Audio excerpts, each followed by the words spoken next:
আসসালামু আলাইকুম রহমতুল্লাহ বরকাত।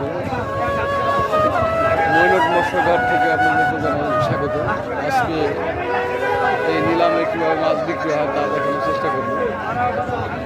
এখানে পদ্মা নদীর দেশীয় মাছ নদী থেকে ধরে এনে এই মাছ নিলামে এই মৈনট ঘাটে বিক্রি করে। এখানে বিভিন্ন জায়গা থেকে পাইকাররা এসে এই নিলামে অংশগ্রহণ করে। তারা এই মাছ